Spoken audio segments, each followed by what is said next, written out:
السلام عليكم. ازيكم حبايبي؟ عاملين ايه؟ يا رب تكونوا بخير. احنا هنتكلم النهارده عن حاجه بخصوص موضوع الطيور.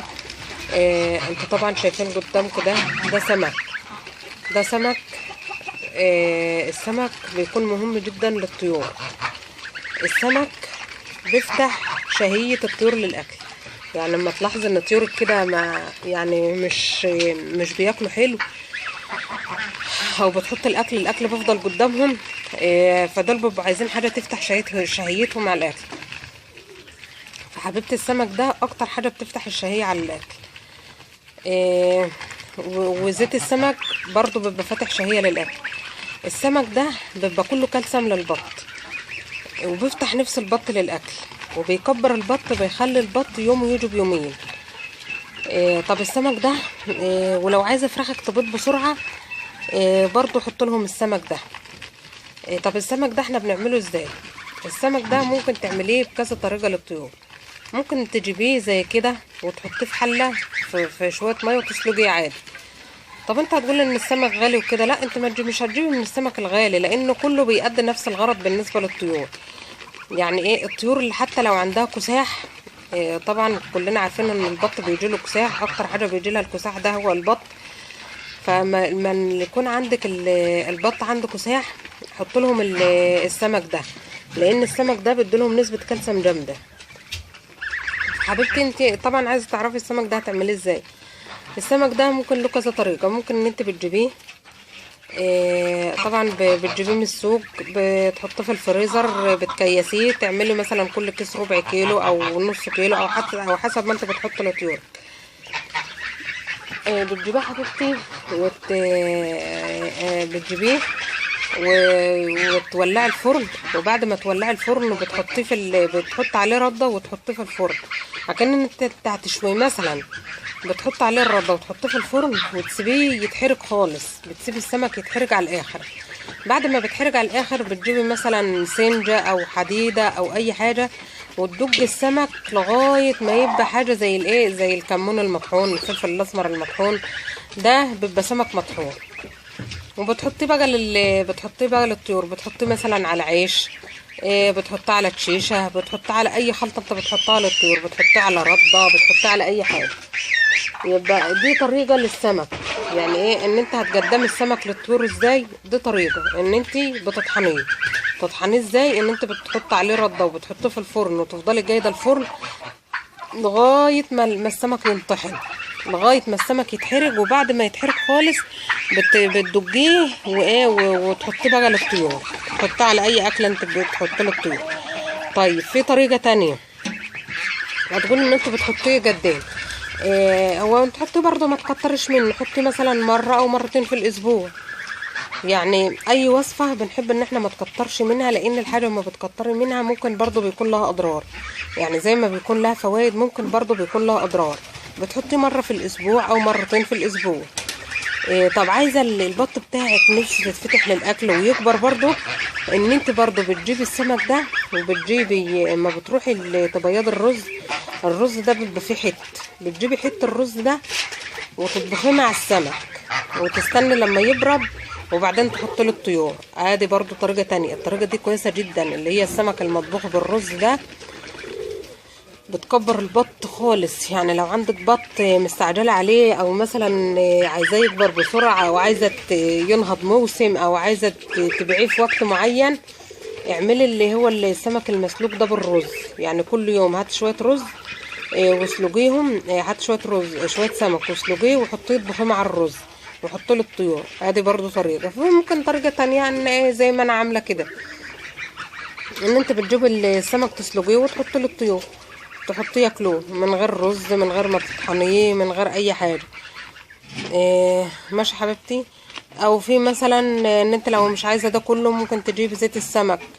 زيت السمك ده بتشتريه من عند الاجزخانه البيطريه. زيت السمك ده اللي هو بيكون زيت كبد الحوت. بتحط غطا في لتر ميه. يعني عندك الطيور ما بتاكلش وانت ما انتش عارفه تعملي معاها ايه، وبتحاول ان انت مثلا بتحاول ان انت تاكليهم وبرضه مش راضيين ياكلوا او كده، فبتجيبي لهم زيت السمك ده من عند البيطري، وبتحط غطا على لتر ميه، هياكلوا ويبقوا 100 100. هيفتح نفسهم على الاكل وهياكلوا وهيبقى كويسين. ما بتجيبي السمك ده وبتطبخيه مع الرز او بتحطيه على العلف، ده بيكون مغذي جدا. احنا طبعا كلنا عارفين ان السمك فيه نسبة زيوت، والزيوت دي برضو بتكون كويسة. برضو لو عايزة فراخك تبيض بسرعة او يكون انتاجها سريع في البيض، برضو حطي موضوع السمك ده. السمك بقى بأي طريقة، تسلقيه، تطبخي مع حتة رز، تنشفيه وتعمليه سمك مطحون، يعني انت وراحتك، او انت والطريقة اللي بتفضليها. ماشي حبيبتي، يبقى احنا عرفنا ان السمك ده له مميزات كتيرة. بالنسبة للكساح بتاع الطيور، ده بيكون كويس للكساح لانه بيبقى فيه نسبة كالسيوم جامدة. بيفتح نفسهم على الاكل، يعني بيخلي شهيتهم مفتوحة للاكل على طول. بالنسبة للبيض برضو بيسرع في عملية البيض. السمك بيبقى فيه نسبة زيوت كبيرة، وبيبقى كله كالسيوم. بس برضو ما تكترش منه، يعني كفاية مرة في الاسبوع، مرتين في الاسبوع. لو عندك بط مستعجلة عليه وعايزة تبيعيه، اعمليه كل يوم. بس حبيبتي انصحك برضو ان قبل الذبح بشوية تمنع عنهم السمك دون، لان السمك ده بيبقى يعني بيخلي لحم الطيور زفرة. لما تيجي تاكليها بيخلي لحم الطيور زفرة. فقبل الذبح بشوية، وان انت حتى برضو لو هتبيع الناس قبل البيع بشوية او قبل الذبح بشوية، الغي موضوع السمك ده، لانه بيخلي طعم البط زفر او طعم الطيور زفر، ويخلي طعمها مش حلو. في ناس برضو كانت زمان، يعني قبل ما بتيجي تذبح كده، اهالينا زمان، الناس الكبار دول اللي احنا نتعلم منهم الخبرة، اللي هم كانوا بيعملوا حاجات بدائية، وبعد كده يعني الحاجات البدائية دي كان لها كان لها فوائد، يعني كان لها فوائد جامدة. يعني زمان حتى لما كان يحصل كساح للبط، كنت تلاقيهم يعرضوا البط للشمس، كنت تلاقيهم يجيبوا حجر طوب احمر كده ويدقوه يحطوه في الميه. ده طبعا كان بدهم كالسيوم، يعني كانوا بيعملوا حاجات بدائيه. بس سبحان الله الحاجات البدائيه دي يعني كانت بتفيد الطيور، كانت بتفيد الطيور جامد. فبرضو زمان كان قبل الذبح بشويه برضو، كانت الناس زمان كانت ممكن بتجيب شويه النعناع، الريحان، النعناع اللي هو الربط، النعناع اللي بتتباع في السوق دي، كانوا بيجيبوها وبيحطوها للطيور قبل الذبح بشويه، لان هي بتخلي طعم الطيور كويس. النعناع والريحان والحاجات اللي ريحتها حلوه دي، يعني قبل الذبح بشويه كانت بتخلي طعم الطيور كويس. ماشي حبيبتي، ما تقوليش ان السمك غالي. طب ما العلف غالي برضو، وبعدين انت مش هتجيبي سمك برضو من الغالي، انت ممكن تجيبي بسارية. البسارية برضو نفس الموضوع، اللي برضو فيها نسبة كالسيوم وبتغذيهم وبتفتح نفسهم على الاكل، وفي نفس الوقت برضو رخيصة.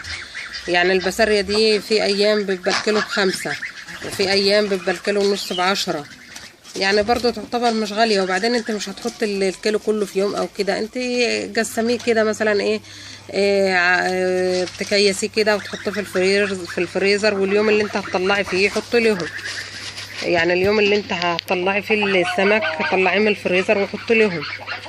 في سمك برضو بيبقى رخيص، النقدة بتاعت السوق دي بيبقى في اخر السوق برضو بيبقى رخيص، يعني في برضو بيبقى ب5، وفي بيبقى الكيلو ونص ب10. يعني بالنسبة للأعلاف والحاجات دي يعني مش غالي، وهو برضو بيفتح نفسهم على الأكل وكويس. احنا برضو مش عايزين نبخل على الطيور بتاعتنا، عشان تجيب لنا برضو وزن كويس وتجيب انتاج كويس، ونمنع عنها الأمراض وكده.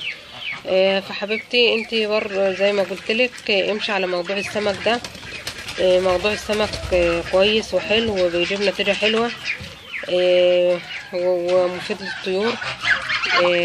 تعالي حبيبتي هوريكي. احنا دلوقتي هنحط لهم السمك. حط السمك بالميه بتاعته، لان الميه برضو مفيده.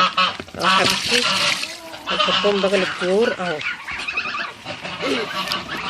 حبيبتي، هنحطهم بقى الطيور عشان يستفادوا منه. حبيبتي ودي كانت حلقتي معاكم، اتمنى ان انتوا تكونوا استفدتوا منها.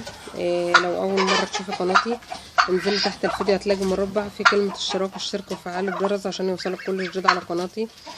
وما تنسونوش بلايك حلو من ايديكم، عايزين نوصل الفيديو ده لاكبر عدد من اللايكات. والسلام عليكم ورحمة الله وبركاته.